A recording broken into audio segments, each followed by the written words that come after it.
Hey everyone, welcome back to another edition of Outdoor Hospitality Weekly. I'm Alex Burkett, joined as always by my partner Matt Whittemore.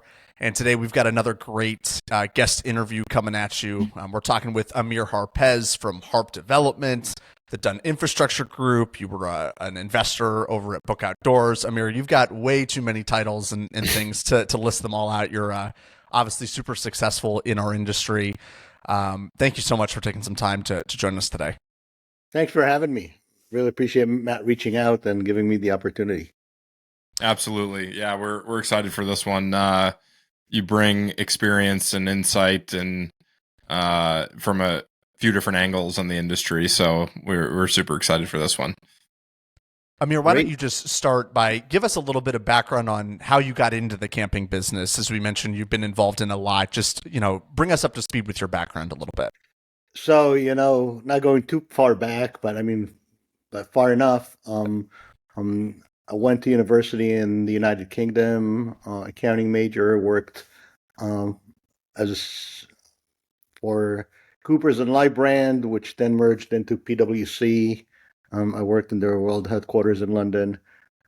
My dad was here developing real estate. He started developing his first campground, and that was 30 years ago. And then 5 years later, I get a call from him and it said, my partner passed away in his sleep. I can't do it by myself. Please pack and come join Wow. your old man. So 2002, I left PwC, came here, and the rest is history. Started really learning the business. Did a lot of before I sat in an office. I was in the trenches. With the contractors pouring concrete, putting pipe in the ground. Back in the day, even doing copper telephone lines. Back in the day, every pedestal had a phone jack that you plugged in. So really did this for quite a few years until I was allowed to graduate and get into the office. And then, started Very cool. Very cool. 2004, at PwC, I was with the Global Risk Management Services Division, which really it's a fancy name for doing a lot of IT implementations. Back in early in the 90s when I worked there, we did the first ERP implementation in the UK. Was a massive one. So I always felt very comfortable with technology, which when I came and worked for my dad's small mom and pop operation, I said, oh, where can I introduce technology? What can I do? So 2004, I put our first reservation system with online bookings. It was like we were one of the first campgrounds in the country to have online booking. 2004, people even, wow, you have online booking. We had to host our own Microsoft SQL server in our office and run um, a system called Digital Res out of Barbados. That was the system. PMS, my first Wow. PMS. Um, so yeah, and so I always try to, since then, try to see what other technologies we can implement, marketing strategies. Always try to push the business forward. Love it. Love it. Speaking of technology, I'd love for you to tell us a little bit about your experience with Book Outdoors. There's some kind of timely, semi-recent news with that, so we'd love to hear about all about that.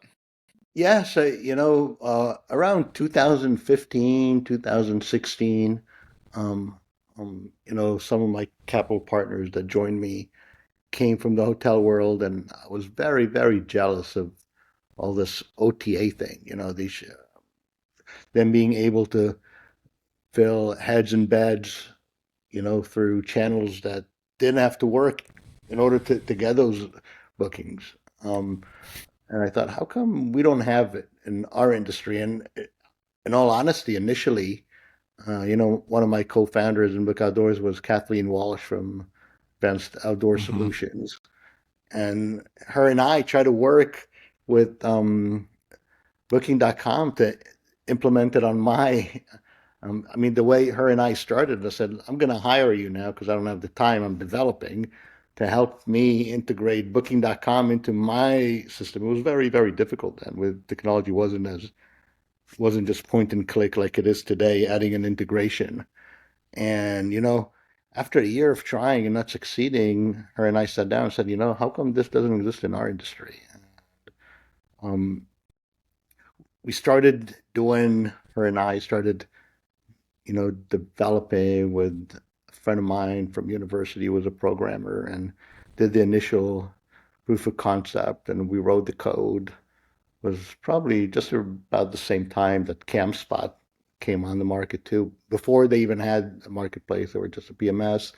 And um, but then it proved to be harder than we thought it was going to be. It's like, who's going to run this company now? We had this beautiful platform, and even though I'm tech savvy and understand technology, I don't have um, the background of building a Silicon Valley tech company, or I certainly didn't have the time to do that. And so we went out and we pitched it to certain VCs in Silicon Valley, and that's how we met. R Squared Ventures, Roy Rubin and Roy Ayers. Roy Rubin is a legendary tech founder and investor. He founded Magento, the largest e-commerce platform in the world. And then we got introduced to Brian Nolan, who was the founder of Sellbrite. He had just left Sellbrite. He sold it to GoDaddy, and that became GoDaddy Commerce. And he was looking for something to do, and we hit it off really well. And after a lot of convincing and arm bending, he agreed to jump on board as co-founder and CEO, which is amazing, amazing, amazing. If I had the chance to go and build a company with him again, just the most optimistic and incredible person I've met. Um, and after a few years, as the more and more campgrounds, I guess, felt comfortable with OTAs or wanted to use OTAs to increase bookings, and the market got a little bit more saturated with competition. We were approached by Hipcamp. We felt they were the number one player in this space, and it was just good timing for everybody to transact and find Book Outdoors that place to live for the rest of its life. Amir, as you talk through sort of, your tech forward thinking with implementing this at all of the parks and obviously being involved with the growing of Book Outdoors, is there any continued interest in doing something outdoor hospitality tech? I know obviously the sale is probably pretty recent in taking a break seems probably normal, but with you Absolutely. being I a tech actually, yeah, forward I know guy, where is you're that going with something it. I'm that's actually working on the next venture already. Not that I'm working 100%, but exploring it, trying to validate if the gap that I think I found, or at least what I'm experiencing as a gap, is true to just other campgrounds. I want to look at things a little bit wider now, and with so much overlap between glamping or roofed accommodations, as I prefer calling it, and traditional hospitality. And what we do as an outdoor hospitality or RV resorts, I feel I want to tackle a problem that's common, not just to our little niche, but also translates well to glamping, traditional hospitality. So that's what I'm trying to figure out. Working on it with some people from traditional hospitality, people that have done tech and sold big companies in that space, some people in our industry, but it's too early to shed light on it. I don't, and I really don't know if anything will come of it. It's really the exploratory stage right now. Can you tell us a little bit about what the current portfolio looks like, what you've got going in the development pipeline? Yeah, so You know, um, I have multiple campgrounds: Cypress Woods, Cypress Trail, Crossing Creeks. Those three alone. It's 1,500 sites between them. Um, I, I Wow. got Torrey Trails in Florida. That's 368 sites on a golf course. We're doubling the size now to 729. Um, I got Cherokee Outdoor Resort right outside of Knoxville, Tennessee, which has 210 marina slips. It's got one of East Tennessee's largest restaurants on the water. It serves about 1,600 people a day during the season. Um, it's got cabins on the water, and now we're in the process of finalizing our plans and adding 300 RV sites. And I'm also working. Um, I guess I can say. Haven't announced it yet, but might as well announce it on here. Um, right with the Sebring Motor Speedway doing an RV park that's racing themed in Sebring, Florida. Wow, that's But incredible. Incredible. yeah, Congratulations. so that's like the latest one we're starting. So a lot of irons Quite in a the fire. portfolio you've got there. I'm very, Yeah, busy. Yeah, You're absolutely. busy. yeah. And Amir, a lot of your campgrounds are large for campground standard. Tell us a little bit about your business model. A lot of what we've seen is, I think, more on the pre-leasing of the sites, right? Trying to sell them out as you're building them and generating demand that way. How did you kind of come to that business model, and how has that made sense for you as you continue to develop? So, selling RV lots, or as they are called, condo lots, and, our company sold more condo lots than anybody else in the entire United States. We actually have over 1,600 sites that we've sold, and a lot of them we still manage, but actually my dad started it. My dad was, before he got into RV parks, he was just a home builder, and he had a general manager that in the '80s that was an RVer, and he said to him, "Hey, let me show you something cooler. Why are we competing with all of these big national home builders? Let me show you something nobody else is doing." And they started, Florida being always a snowbird state, and you got to realize that back in the day, I remember even when I joined my dad's company in 2002, back in the day, it was when a snowbird came, they stayed, and they really haven't moved. The RV technology wasn't so prevalent that you really had to stay stationary to be in touch with the world. There were cell phones did not exist at scale. So you had to connect to a phone jack and stay in the RV. You had one line for the entire household.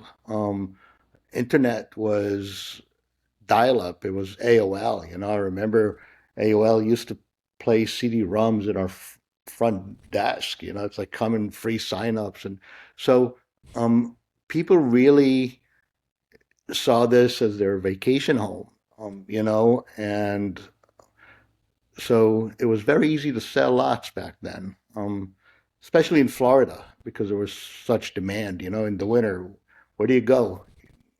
Florida, a little bit of Alabama and Texas, but if you live east of the Mississippi, you go south. Um, so my dad started it, and when I joined him, that's all I knew about RV parks. I didn't really know, the long term, the park model, the MH side. Um, um, I learned that by, believe it or not, attending all these RV shows. I got exposed to so much, and a lot of it I taught myself from competition, seeing what others are doing. But the the HOA RV parks were very lucrative back in the day. We sold the lots. The HOA docs forced them to put them back into a rental program, so when they're not using them, we rented them out, and we like a hefty management fee. It worked out great for everybody because, the income you generated went towards the cost of ownership of owning that lot. And if winter you felt like going to, I don't know, Texas, we would rent your lot and the money you generated here paid for your lot somewhere else. So it worked well. As technology became more available, specifically Wi-Fi, cellular internet, we felt like RVers are less inclined to stay in one place. And we saw more and more people, just full timers, working from anywhere. They didn't want to be tied down to one location. So we saw the sales of RV lots, the demand for RV lots for sales slightly declining. So that's when we started looking into, maybe we should build RV parks and lease them instead, seasonally, annually, whatever. Also, we had more competition. Companies saw what we were doing and said, oh, let's do the same. So, and you got to realize, the people that buy RV lots is not the average RVer. It's people probably with a little bit more disposable income on the higher end, driving Class A's. So there's not, if you it's very easy to get a large supply number where you don't have the sales velocity and then the returns get hurt. So, I'm seeing there's like 3 or 4 brand new ones in Florida, and I'm looking at them and I'm hoping they're going to do well, but I'm not so convinced they will.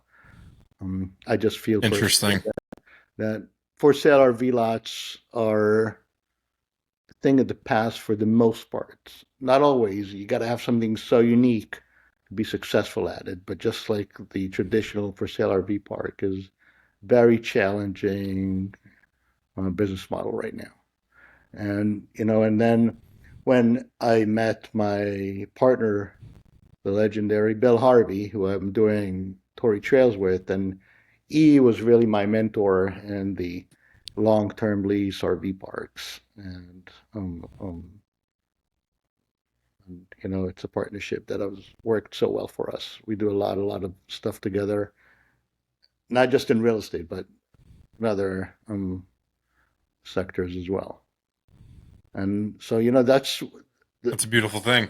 yeah, and on the transient side, which is my Tennessee project, I feel that transient is way trickier than long term operationally, and I think the location is key to having a really strong transient RV park.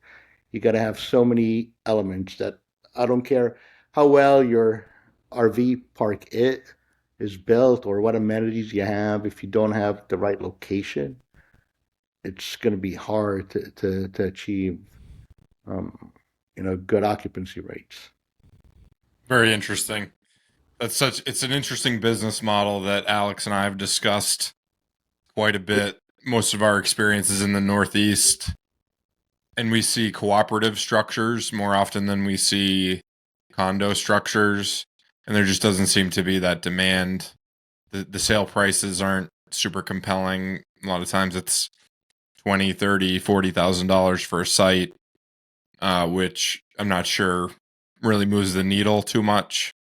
But I think for a special location, and I think kind of playing into like lack of housing supply and affordable housing demand, if you get a nice park model on a nice campsite in a Agreed. place where starter homes are rare, it could be an interesting model. Yeah, so I saw one in Texas where the go ahead. no. So Bill and I are doing it very successfully in Florida. So we rent a lot on a long-term basis, but we sell the park model. It's not as a vacation home. And I love that Sure. business model. It's Mhm. actually my favorite one because you sell it and then you have that recurring income over a long period of time. Operationally, it's less intensive than um, um, an RV, transient RV park.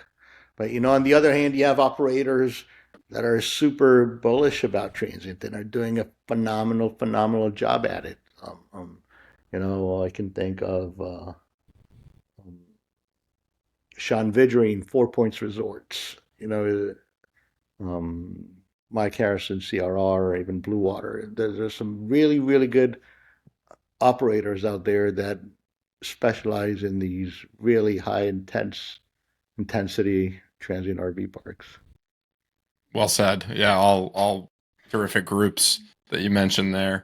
Yeah, I saw a property that sold in the last maybe 18 months in Hill Country in Texas, and the RV lots were listed for sale for $300,000 plus. Which I don't know that they're moving, but it's interesting thing to keep tabs on for sure. You mentioned a few projects in Florida, and I'm curious to hear um, just kind of monitoring general commercial real estate news and the market and just seeing what is talked about. We see a lot of talk about insurance in Florida, insurance bills and premiums going through the roof, and then also hurricanes and weather. I'd love to hear from you as an operator in Florida. Have you experienced that? What's happening with your stuff in Florida? So luckily, the weather has not affected my parks to the extent that some of the parks have been affected that you've seen on the news. All my parks are, I don't know how familiar you guys are with the geography of Florida, but you have I-95 and I-75, and all my parks are east of I-75, so I'm not true coastal, even Mm, so, Gotcha. so none of my parks are in flood zones, so you're not going to see my parks turning into swimming pools or lagoons.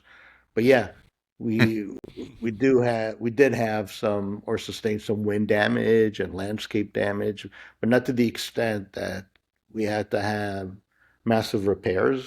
Um, um, but again, insurance costs went up across the entire state. So did it affect me? It sure did.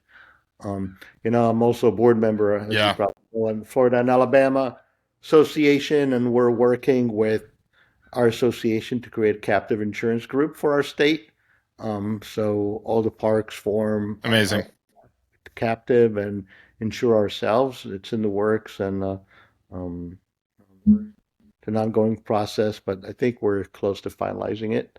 Um, but insurance is a big, big issue, and it rises faster than well, we can raise the rents to offset some of our expenses. So it's definitely a challenge for a lot of parks, especially the smaller parks. When you have three, four, five, 600 sites, a small increase in rates helps a lot. But if you're 50, 80, 100, it's very, very, very hard to offset these rising expenses. Right. That is Makes why, by the sense. way, Makes when I sense. built a You've park spoken up, a lot about. go ahead. Sure. Go ahead. No, I just said when I look at a park, I'm trying to be no less than 250 sites. Um, I think operationally, at least to me, it makes the most sense. Makes a lot of sense. Yeah. So we've spoken a bit about development. I'm curious. Are you developing obviously for your own portfolio, but do you develop as a third party developer for other owners and investors as well? So, until 2008, we developed all our own parks, literally all the underground. We had all the equipment, we did it all. But Yep. in the recession, we didn't have enough juice going. So we sold the equipment and then we just didn't get back into it. And most recently, with one of my partners, um, Matt Lipman, who we built the Creek Fire RV Resort in Savannah that was sold to Cove Communities um, right during COVID or Oh before wow. COVID. Him and I and another friend, um, specifically after all the hurricanes that hit the Carolinas and Tennessee and all the damage that's been sustained over there, they'll take years to repair. We all have experience and background in underground utilities, stormwater, sewer. Say, it's time to jump in. There's so much work. Sewer. I always say shit is the best business model. It's recession proof. So Right. um, we decided to jump back in, and beginning of the year we started an underground company. So yeah, it's like, will I develop for somebody else? If the location was right and project was right, yes, we will. Nice. And so that Dunn Infrastructure group, do you anticipate lots of overlap between the outdoor hospitality industry and Dunn Infrastructure group? Or do So you envision that as just kind of being a general? so with Dunn, we're specifically going after very sophisticated projects that, based on our experience, that other underground companies are staying away from. And that is deep sewer. It takes a lot of knowledge and experience to build a deep sewer or to fix a deep sewer. So that's really our driving criteria. How complex the project is, and those are the projects that we're bidding and and um, and going after. Um, but if the right, infrastructure job at an RV park will come up, I'll be the first one to say, "Hey, let's do it." I could do that with my eyes closed. Nice. What qualifies a deep sewer? How deep are we talking? Can be tens of feet. It's not like very, very deep. Things that has a lot of water around the pipe, or you got to put really, really complex structures into the ground over a long um, stretch of land.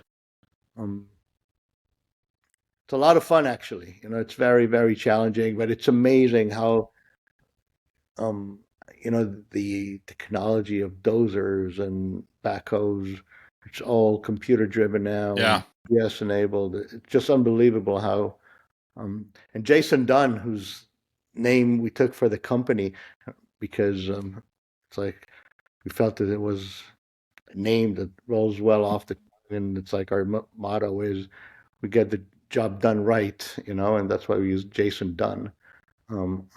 He's been digging deep sewers for 35 years. So between the knowledge man I have and Wow. him, um, there's a lot of years of experience. So we actually got our first job 2 weeks ago. So we're very excited about it.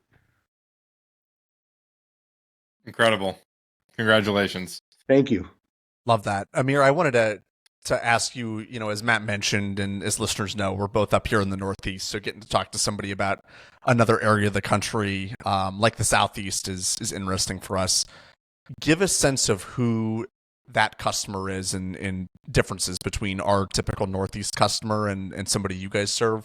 And then just a lay of the buy-sell market and how things are moving. I think we both see it being more active down in the Southeast and even Southwest than maybe parks up here are. Yeah, I think the Southeast, because of the sun, has always been more attractive. I think as humans, we're just attracted to the sun. I know we love snow, but too, but people just gravitate towards the sun belt. Southeast has, I think, the most population in the country, if I'm not mistaken. Um, or definitely the it's up there, and so naturally, I think we have more inventory here. Typically, also, I think it's much easier to live in a mobile home or park model year round, or in an RV than it is in Michigan or Maine or New York. So I think that helps a lot. Um, I know some people feel very, very comfortable and love the parks in the Northeast, especially the ones that shut down during the winter because it gives them their half year off, and then they go to the Caribbean or come to Florida. To me, as an operator, I just prefer a business that's open 24/7. 365 days a year. But I just didn't have the opportunity to learn the Northeast. I felt very comfortable. I think Tennessee, Indiana is probably as far north as I would go, unless somebody that had a lot of experience in the Northeast, Northwest said to me, "Hey, Amir, let's do one here. I've lived here all my life. I know it really well. Then I'll be comfortable jumping in." Makes All sense. right, well, we'll take it offline, and we got some stuff to pitch you. I'm open to ideas all the time. Matt, Love it. love it. Matt, any other questions before I tee a last one or two up to Amir and we start to wrap up? No, I think this was great. Really, really fun conversation. Loved diving into the for sale market and hearing all about that and learning a little bit about Florida. So appreciate the time, Amir. Of course. Yeah, likewise. Amir, as we start to wrap up and close out, you always seem to be somebody that's on the cutting edge of things happening in the industry. If you were to take out that crystal ball now, as we like to ask people, and you had to kind of tell us what's coming next, what's something you're really paying attention to over the next year, what would that thing be? So two things. I think in many ways the industry is going back to its roots. And I think we're going to see over the next few years long-term seasonal, way, way more attractive business model than transient. I think you're going to see a lot of transient parks disappear, unfortunately, or they're going to have to convert to long-term seasonal. Me looking at projects or parks that I want to buy, they got to be long-term or have a decent component of seasonal long-term for me to even look at them. Pure transient is not something I see doing well. There's always an exception to every rule, but generally speaking, that's a trend I definitely see. And the other one is actually a trend that I'm not that versed in, but I'm learning a lot by following some individuals. But I think the landscape hotels, or because I'm not a big fan of the word glamping at all. I think it means so many different Us things either. to different people. Some people say, "Oh, here's an RV site. I'll put a tent or a cabin on it. I have a glamping site." I don't know what that means, but the Ben Wolfs of the world. And I think actually, it's like Ben Wolf to me is on the cutting edge of landscape hotels and true outdoor resorts. And we're very lucky. We've invited him to speak on this topic at the Florida conference in May. So I'm going to use this opportunity to invite everybody to come to Rosen Shingle Creek in May to the Florida and Alabama annual conference. It's a great show. We have some incredible keynotes. Ben Wolf is the first keynote, and we haven't published the second keynote. I'm going to take this opportunity. If you guys heard of Mike from Mike's Weather Page, the legendary Mike from Mike's Weather Page with millions of Facebook followers, he'll do the second keynote. But anyway, I think Ben Wolf Amazing. and the group he hangs with, and I think that's the biggest growing in the outdoor hospitality, biggest segment that's growing in the outdoor hospitality segment. You see traditional hotels are actually aggressively, picking up brands and partnering with brands in that space. I think that's the right project, the right location, the right marketing, the right concept. In that space will make a lot of money. Yeah, love it. You're completely speaking agree. our language, honestly. Yeah. We've got a few of those projects in the works, so. And I think Ben Wolf, love to get your thoughts on it, Amir. Really positioned himself as one of the experts in the field, and he's proven himself. I'm a big fan of him. Yeah, sure has. Yep. Sure has. Yeah, he was just on here a few weeks ago. We had an awesome conversation with him. Yeah. Amir, thank you so much for taking some time out of your day and giving us a lot of knowledge. Yeah, really appreciate you jumping on. Appreciate you guys a lot. Thank you so much. Thanks for listening to another edition of Outdoor Hospitality Weekly. As always, you can catch full videos and episodes of the show wherever you get your podcast or video clips. If you liked this episode and think somebody would find a lot of value out of it, please feel free and share it with a friend. And we'll see you back here again soon for another great conversation. Thanks, everyone. Thank you, guys.